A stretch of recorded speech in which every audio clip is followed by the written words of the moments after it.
Jornal da Gazeta, edição das 10. Oferecimento Bradesco Prime. Viver é Prime. Olá, boa noite. Boa noite. Procurador-Geral da República, Rodrigo Janot, envia ao STF 83 pedidos de abertura de inquérito com base nas delações da Odebrecht. Na lista, há pelo menos 5 ministros do governo Temer, a cúpula do Congresso, além dos ex-presidentes Lula e Dilma. Em depoimento em Brasília, Lula nega obstrução de justiça e diz ser vítima de um quase massacre. Ele é acusado de comprar o silêncio do ex-diretor da Petrobras, Nestor Cerveró. Em desdobramento da Lava Jato, Polícia Federal prende subsecretário e o diretor da Companhia de Transporte sobre Trilhos do Rio.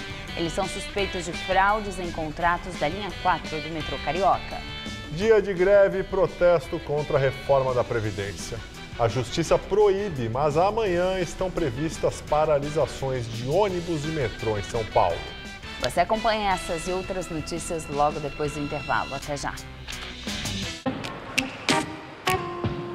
Se quiser dicas de Nova York, eu posso dar várias. Mas no Brasil, a minha dica é: tenha uma conta no Bradesco Prime, o meu banco. Porque lá eu tenho atendimento personalizado, consultoria de investimento e, é claro, serviços internacionais. Porque uma hora eu posso estar em um lugar. Logo depois, em outro. Bradesco Prime. Viver é Prime.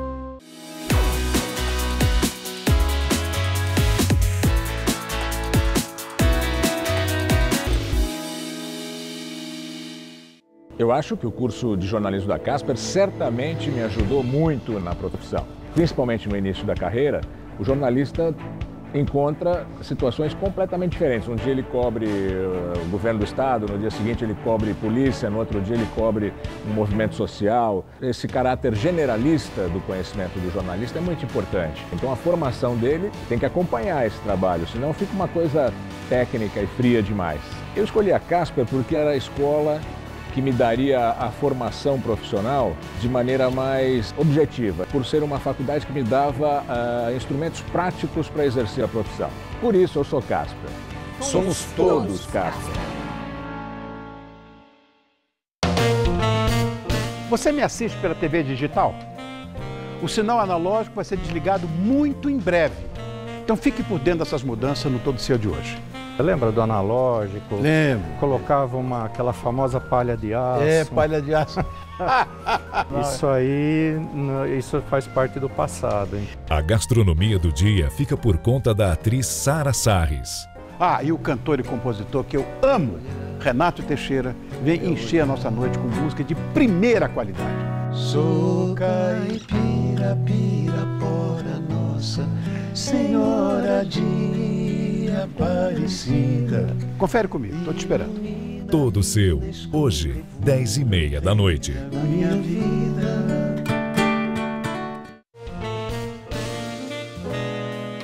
Oferecimento CVC, sempre com você.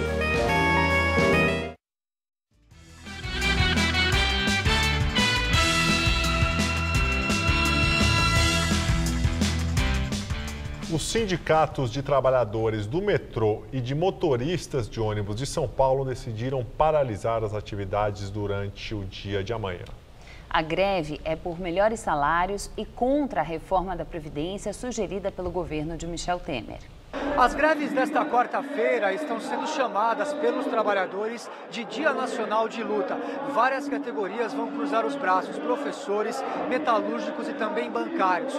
No caso dos metroviários aqui de São Paulo, a greve foi referendada durante a assembleia nesta noite aqui na sede do sindicato, que fica na zona leste de São Paulo. Ficou determinado que os trabalhadores vão parar por 24 horas já a partir das 4h40 desta quarta-feira.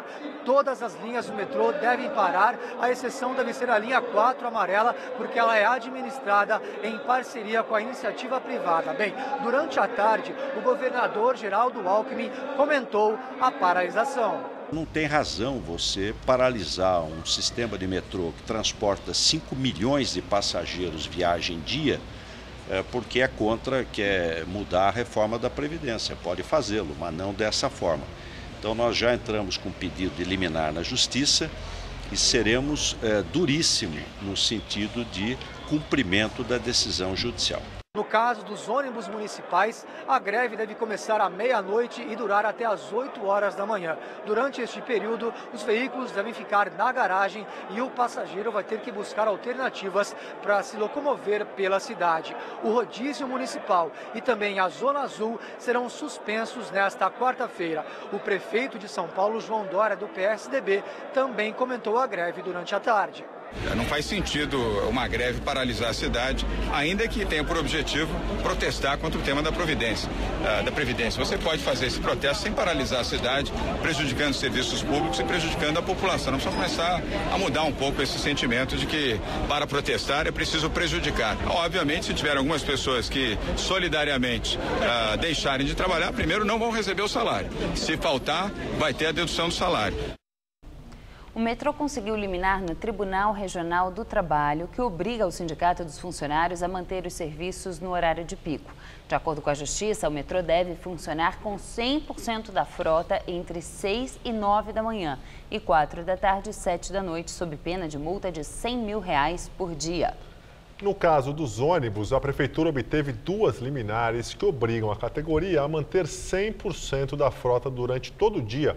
A primeira fixa a multa de R$300 mil em caso de descumprimento. Já a outra, a multa foi fixada em R$5 milhões por hora ao Sindicato do Motorista e Cobradores de Ônibus de São Paulo. Rogério Jeremias de Simone, o GG do Mangue, um dos principais líderes da facção criminosa PCC, pediu proteção à polícia por se sentir ameaçado. Ele está foragido desde o mês passado. O pedido de proteção foi feito em fevereiro, 4 dias depois de Rogério Jeremias de Simone, o GG do Mangue, ter sido libertado da penitenciária de Presidente Venceslau. GG seria julgado 20 dias depois de sair da cadeia, mas não apareceu no tribunal. Teve a prisão decretada e está sendo procurado. No pedido de proteção encaminhado à Secretaria de Segurança Pública, o criminoso alega que teme pela própria integridade física e moral.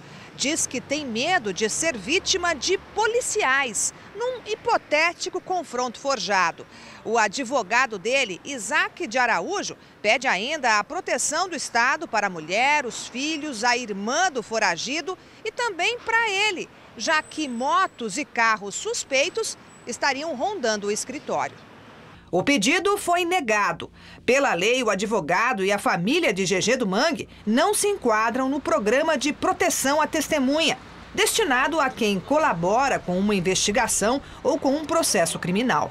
Segundo o Ministério Público, GG do Mangue é hoje o 3º nome na hierarquia do PCC, abaixo apenas do chefe do bando, Marcos Camacho, o Marcola, e Abel Pacheco, o Vida Louca. Do alto comando do PCC também seria Marcelo Ventola, o Marcelinho. Ele é suspeito de assassinar o fundador da Mancha Alviverde, Moacir Bianchi, executado com 22 tiros no início do mês. Marcelo Ventola, que está foragido, já se envolveu em assaltos a bancos. Procurador-Geral da República, Rodrigo Janot, envia 83 pedidos de abertura de inquérito ao Supremo Tribunal Federal. A solicitação foi feita com base nas delações da Odebrecht. A lista está baseada nas delações de 78 executivos da Odebrecht, entre eles o patriarca da família Emílio Odebrecht e o ex-presidente da empreiteira Marcelo Odebrecht. Agora cabe ao ministro Edson Fachin, relator da Lava Jato, aceitar ou não os pedidos de abertura de inquérito. Os pedidos foram mandados ao Supremo porque na lista há políticos com prerrogativa de foro, ou seja, só podem ser investigados no STF. Ao todo, Rodrigo Janot fez 320 pedidos. Outros 211 pedidos foram enviados para outras instâncias da Justiça pelo país. Janot pediu ainda 7 arquivamentos e 19 outros tipos de providências, como novas investigações e o acréscimo de detalhes a inquéritos já em andamento. A expectativa em Brasília é grande em torno da nova lista de Janot. O ministro Edson Fachin deve se manifestar sobre o assunto até a semana que vem. Apesar do sigilo, as agências de notícias divulgaram os nomes que teriam sido citados. Segundo as agências, na lista de Janot aparecem a cúpula do Congresso Nacional, o presidente do Senado, Eunício Oliveira, do PMDB, e o presidente da Câmara, Rodrigo Maia, do DEM. São citados 5 ministros do governo Temer. Da Casa Civil, Eliseu Padilha, o secretário-geral da Presidência, Moreira Franco, ambos do PMDB. Das Comunicações, Gilberto Kassab, do PSD. De Relações Exteriores, Aloysio Nunes. E o das Cidades, Bruno Araújo, os 2 do PSDB. Os senadores Aécio Neves e José Serra, do PSDB. Romero Jucá e Edson Lobão, do PMDB. A lista inclui ainda os ex-presidentes Dilma e Lula. E os ex-ministros Antônio Palocci e Guido Mantega, todos do PT. E em mensagem na rede interna do Ministério Público, o Procurador-Geral da República, Rodrigo Janot, negou que o objetivo da Lava Jato seja criminalizar a política. Janot elogiou e defendeu os trabalhos da Justiça até agora na operação, mas afirmou que, mesmo assim, não há chave mágica para a solução de todos os problemas revelados com a Lava Jato. No mesmo comunicado, Janot ainda afirmou que, de sua parte, de todos os ligados às investigações em curso, sigam trabalhando com imparcialidade diante dos embates político-partidários. E agora vamos ao comentário de política com José Neumann e Pinto. A lista de Janot, como se esperava, é muito eclética. Tem gente do governo, da oposição, da esquerda, da direita. Tem, por exemplo, Lula e Dilma. Veja só. O Lula saindo de um depoimento em que ele tentou se fingir de vítima. Está lá na lista do Janot. Dilma, na Europa, fazendo discursos sobre a sua honestidade, sobre a sua probidade. Bom, mas aí tem também todo o pessoal do Planalto. Eu até diria que a lista cala os cínicos, mas o cínico maior, que é o Eliseu Padilha, já está até calado. Agora vai ter que calar também o Moreira Franco, vai calar o Gilberto Kassab, o Aloysio Nunes, a turma da ética do PSDB, Aécio Neves, José Serra, aquilo que lá no sertão, o meu avô diria que é pau para todo lado. Então vamos acabar com essa coisinha ridícula de Caixa 2 não é crime, Caixa 2 é menos crime do que propina. O negócio é o seguinte, a lista de Janot é o contrário da lista de Schindler. A lista de Schindler foi para tirar os judeus das câmaras de gás. A lista de Janot foi para desmascarar os mascarados. Vai ser uma longa vigília para colocá-los nos seus devidos lugares. Bom, eu volto na quinta, direto ao assunto. Você me espera aí, em pé. A segunda turma do Supremo Tribunal Federal decidiu abrir ação penal e tornar o deputado Vander Loubet, do PT do Mato Grosso do Sul, réu na Operação Lava Jato.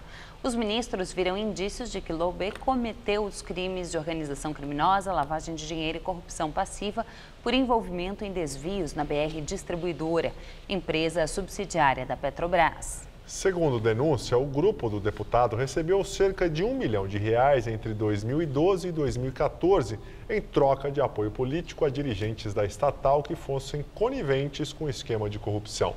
Também foram acusados a mulher de Loubet, Roseli Loubet, o cunhado dele, Ademar Chagas, a sócia de Ademar, Karina Avance, e Pedro Paulo Leone Ramos, ex-ministro do governo Collor. Os advogados deles negam as acusações. E em desdobramento da Operação Lava Jato, a Polícia Federal prendeu o subsecretário de Turismo do Rio de Janeiro, Luiz Carlos Veloso, e o diretor da Companhia de Transporte sobre Trilhos do Estado, Heitor Lopes de Souza Júnior. Eles são suspeitos de fraudes em contratos da linha 4 do metrô do Rio. Segundo as investigações, Heitor Lopes de Souza Júnior, diretor da Rio Trilhos, e Luiz Carlos Veloso, subsecretário de Transportes na gestão de Sérgio Cabral, do PMDB, e atualmente subsecretário de Turismo na gestão de Luiz Fernando Pezão, também do PMDB, participavam de esquema que cobrava propina de empreiteiras interessadas em assumir a construção da linha 4 do metrô do Rio, que liga a Zona Sul à Barra da Tijuca. Eles teriam agido durante o período em que Cabral era governador Ele foi preso no final do ano passado e foi apontado como chefe da suposta quadrilha. Comandada pela Polícia Federal, Ministério Público e Receita Federal, a ação foi batizada de Tollypelts, em referência ao tatuzão, que é a máquina que escava o túnel das obras do metrô. As investigações foram baseadas no acordo de leniência firmado pela construtora Carioca Engenharia, que integra um dos consórcios que fazem a obra. A Queiroz Galvão e a Odebrecht também fazem parte do consórcio Rio Barra. Segundo a decisão do juiz federal Marcelo Bretas, que autorizou a operação, a construção da linha 4 passou de cerca de 880 milhões de reais para mais de 9 bilhões e meio de reais. O ex-presidente Lula depõe pela primeira vez como réu da Lava Jato. Ele negou ter participado da tentativa de comprar o silêncio de Nestor Cerveró, ex-diretor da Petrobras. Lula disse ser vítima de um quase massacre. Em Brasília foi montado um forte esquema de segurança. O ex-presidente chegou de carro à sede da Justiça Federal e não falou com a imprensa. Ele foi alvo de manifestações pró e contra ele. É a primeira vez que o petista presta depoimento desde que se tornou réu na Lava Jato. Ele é acusado de participar de uma trama com outras 6 pessoas para tentar comprar o silêncio e evitar a delação premiada do ex-diretor da Petrobras, Nestor Cerveró. Entre os outros réus estão José Carlos Bunlai, pecuarista e amigo pessoal de Lula, o banqueiro André Esteves e o senador cassado Delcídio do Amaral. Delcídio chegou a ser preso pelo caso em novembro de 2015. Lula falou por cerca de 50 minutos. No depoimento, o ex-presidente negou a obstrução da justiça e afirmou que não temia uma delação de Cerveró. Doutor, só tem um brasileiro que poderia ter medo de um depoimento de Cerveró, pela relação que tinha com ele, que é o Delcídio. Eu não tinha relação com o Cerveró. Portanto, o Delcy contou uma inverdade nesse processo. O ex-presidente pediu ao juiz que sejam apresentadas provas de supostos crimes cometidos e disse que há uma perseguição contra ele. E há mais ou menos 3 anos, doutor, eu tenho sido vítima de eu diria quase que de um massacre. Só sabe o que é levantar todo dia, sabe, achando que a imprensa está na porta de casa porque eu vou ser preso? Porque não sei quem delatou Lula vai ser preso, porque não sei quem delatou Lula vai ser preso. Lula afirmou ainda que sua renda mensal gira em torno de R$26 mil, podendo chegar a 50 mil. Disse que seus rendimentos são fruto de sua aposentadoria e também de palestras feitas pela empresa Lius. A receita da companhia é alvo de investigação por suspeita de recebimento de propina. O petista disse também que recebe recursos dos filhos. Lula disse ainda que se sente ofendido quando chamam o PT de organização criminosa e afirmou que jamais pediu dinheiro a qualquer dos citados na Lava Jato.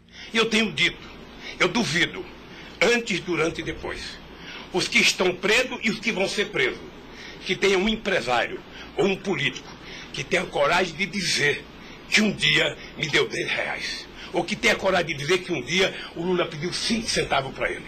Ele defendeu a Lava Jato, mas criticou a atuação de procuradores e o judiciário. Ele não citou o nome do juiz Sérgio Moro. Então o juiz, o promotor, o delegado, não tem que ficar fazendo, sabe, pirotecnia com as pessoas. Se tem um brasileiro que quer a verdade nesse país, sou eu. Eu quero que a Lava Jato vá a fundo para ver se acaba com corrupção. O que eu sou contra é execrar, é condenar. Em um tom de campanha eleitoral, Lula disse ainda que, apesar do volume de notícias negativas contra ele, seu desempenho em pesquisas eleitorais vai continuar incomodando opositores. E eu vou matá-lo de raiva, porque toda pesquisa vai aparecer na frente. O ex-presidente Lula é réu em outras 4 ações penais. O petista responde a 2 processos em Curitiba com o juiz Sérgio Moro. Um deles envolve o triplex em Guarujá. A força-tarefa da Lava Jato sustenta que o imóvel foi reservado a Lula e seria uma forma do petista receber vantagens indevidas de empreiteiras investigadas no escândalo de corrupção na Petrobras. Na outra ação que responde no Paraná, o Ministério Público Federal diz que parte da propina paga pela Odebrecht em contratos da Petrobras foi destinada para a aquisição de um terreno na Zona Sul de São Paulo, onde seria construída a sede do Instituto Lula.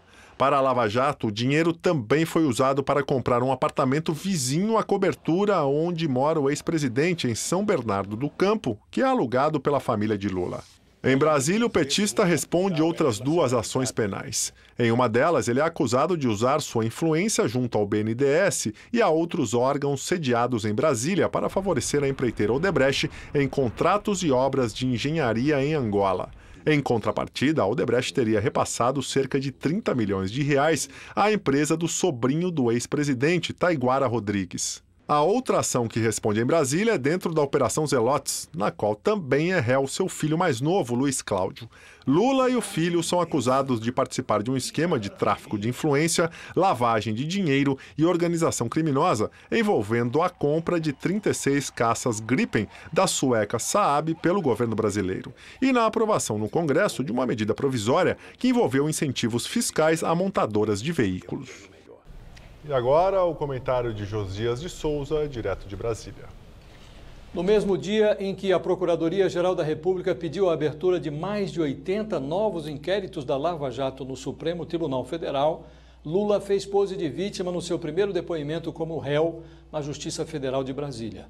Lula disse que há 3 anos vem sendo vítima de um massacre.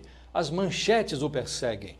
No café da manhã, no almoço, no jantar, há sempre uma manchete insinuando que um novo delator irá acusá-lo, que sua prisão será decretada. Lula disse tudo isso num processo em que ele foi delatado por um ex-companheiro, Delcídio Amaral.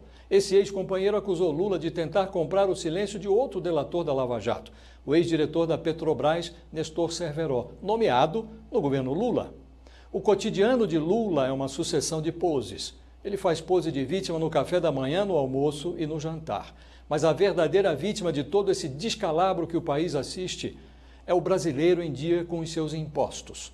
O Petrolão é um mensalão hipertrofiado. Os 2 escândalos começaram na gestão de Lula. O fato de o ex-presidente estar sendo investigado representa uma evolução institucional, não uma perseguição. Cabe a Lula exercer o seu direito de defesa. Nessa hora, a pose de vítima adianta pouquíssimo. É preciso que por trás da pose exista uma noção qualquer de ética. Boa noite. O presidente da Colômbia, Juan Manuel Santos, pediu desculpas hoje por financiamento ilegal da Odebrecht em sua campanha presidencial de 2010. Em comunicado, Santos admitiu ter usado recursos obtidos ilegalmente, mas afirmou não ter conhecimento e nem autorizado a captação dessa verba. A Odebrecht admitiu ter pago centenas de milhões de dólares de propina para projetos de infraestrutura em 12 países da América Latina entre 2002 e 2016. O Tribunal Regional Federal negou 2 recursos da Advocacia Geral da União e da Agência Nacional de Aviação Civil contra a decisão da Justiça que impede a cobrança do despacho de bagagens pelas companhias aéreas. A resolução da ANAC, que liberava o pagamento de bagagens, entraria em vigor hoje. O pedido de anulação foi feito pelo Ministério Público de São Paulo. O órgão alegou que a nova regra contraria os códigos civil e de defesa do consumidor, além de promover a perda dos direitos adquiridos pelos consumidores. E nós ficamos por aqui. A edição de hoje pode ser vista no site do Jornal da Gazeta. Uma boa noite para você. Tchau, Gabriel. Tchau, Ju. Até amanhã. Muito obrigado pela companhia. Tenha uma excelente noite. Fica agora com o Rony Ivon no Todo Seu. Até amanhã.